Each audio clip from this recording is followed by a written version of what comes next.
السلام عليكم، مرحبا بكم في فيديو جديد. اليوم جبت لكم مقارنه ما بين جوج ديال العروض ديال المشاوي الكهربائيه ايتيمات من بيم بثمن 199 درهم فقط، وديال كازون اللي دايرين فيها التخفيض ولات غير 130 درهم. واش تزيدوا 69 درهم على والو ولا تاخذوا الرخيصه وتهناو؟ خليكم معايا لاخر الفيديو باش تعرفوا الفرق وشنو اللي تاخذوا، وغادي نشوفوا كذلك الطريقه ديال الاستعمال ديالها. وإلا كنتوا اول مره كتشاهدوا القناه ما تنساوش انكم ديروا لايك وتشتركوا في القناه باش يوصلكم جديد المنتجات. بالنسبه للشوايه ديال الكنز اللي كاينه في كازون، الواط ديالها هو 2250 واط، يعني دغيا كتسخن. البلاطو كيجي من الانوكس، يعني سهل ان واخا يتجمع فيه الدهون انك دغيا تغسلو. فيه 6 ديال القضبان اللي كيجيو معهم واحد شوايه، هادو كيعطيوهم زعما كهديه. فيها زر تشغيل اطفاء مع واحد الضو تيكون فيها، ويمكن لك انك الصينيه البلاطو انك تعمريه بالماء باش انه ينقص الدخان والريحه خفيفه. ممكن انك ديريها في الكوزينه في اي بلاصه. بالنسبه للمشوات اللي كاينه في بيم ديال ايتيمات، راه نفس المميزات ديال كينز نفسهم، يعني البلاطو كيجينا اون اسيي انوكسيدابل ما كيتصداش من الانوكس. فيها 6 ديال القضبان كذلك.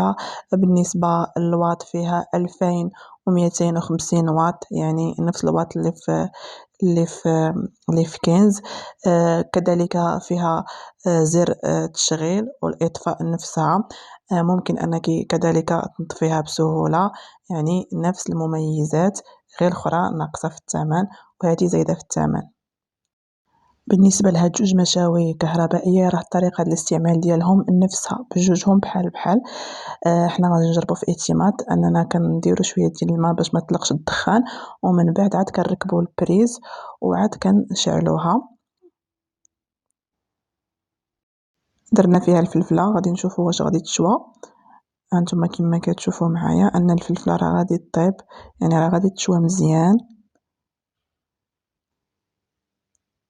هانتوما كما كتشوفوا دغيا تحيد هذيك القشره دغيا، يعني بالنسبه للفلفله راه كطيبها مزيان. هانتوما كما كتشوفوا درنا فيها حتى الكفته، غادي نلاحظوا بلي انها راه كتشوي الكفته مزيان، يعني خصكم غير مره تقلبوا، وهذاك الماء كيساعد بان ما تطلقش الدخان. صراحه عمليه زوينه بالنسبه للناس اللي ما باغينش يشويو، ودابا مع اقتراب عيد الاضحى ممكن انهم ياخدوها.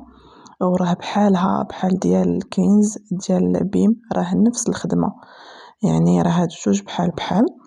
دابا غادي نجربوا فيها كذلك حتى القضبان ديال الدجاج، غادي تلاحظوا بلي انهم كيطيبوا مزيان. اللي هكايا بغى شي وحده بحال هادي دغيا هكا يطيب بها، راه صراحه مزيان انكم تاخدوها بلا ما ديروا الفاخر، بلا ما ديروا داكشي كامل، كتوفروا عليكم بزاف ديال الوقت. هانتوما الدخان راه كيطلق غير شي شويه ديال الدخان، يعني داك الدخان ماشي بزاف، وداك الماء راه كيبقى غادي وكيتبخر. داك الماء اللي درنا في الاول راه كيبقى بشويه بشويه حتى كيتبخر. هنا القضبان كنبقاو مره كنقلبوا مزيان، ضروري انكم تقلبوهم. هانتوما كما كتشوفوا هما صدقوا واعرين طايبين مزيان. هانتوما كما كتلاحظوا الدجاج ديالنا طاب، وحتى الكفته كذلك راه كتجي طايبه فتيه، يعني راه كطيب مزيان. بالنسبه لهاد الشوايات بجوج ممكن انكم ديروا فيهم البصله تشويوها، مطيشه كذلك، الحوت. المهم راه كتشوي الحوت حتى هو مزيان، ديجا راني جربت فيها الحوت. ممكن انكم ديروا فيها القضبان ديال اللحم حتى هما راه كتشويهم مزيان. ممكن انكم ديروا فيها الكفته د اللحم صوصيص، المهم راه كتشوي مزيان. هادو كيبقاو واحد البدائل بلا ما نديرو الفاخر ونشعلو المجمر، يعني حل سريع هو هاد الشوايات هادو. هما ماشي زعما شي حاجه اللي هي واعره، ولكن كيقضيو الغرض.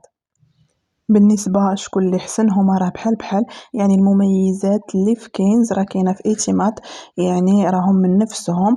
كيبقى اننا ناخذوا اللي رخيصه مادام انهم بحال بحال.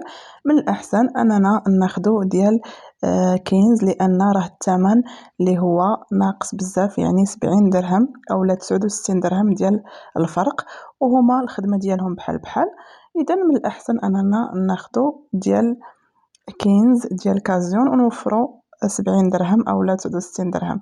كان هذا هو الفيديو ديال المقارنه. الى عجبكم الفيديو ما تنسوش انكم تبارطاجيو وديروا لايك وتشتركوا في القناه باش يوصلكم جديد المنتجات، وخليوا لي رايكم في التعاليق اللي ديجا جرب شويه الكهربائيه ديال كينز، واش مزيانه او لا، واش تستاهل انكم تشريوها او لا.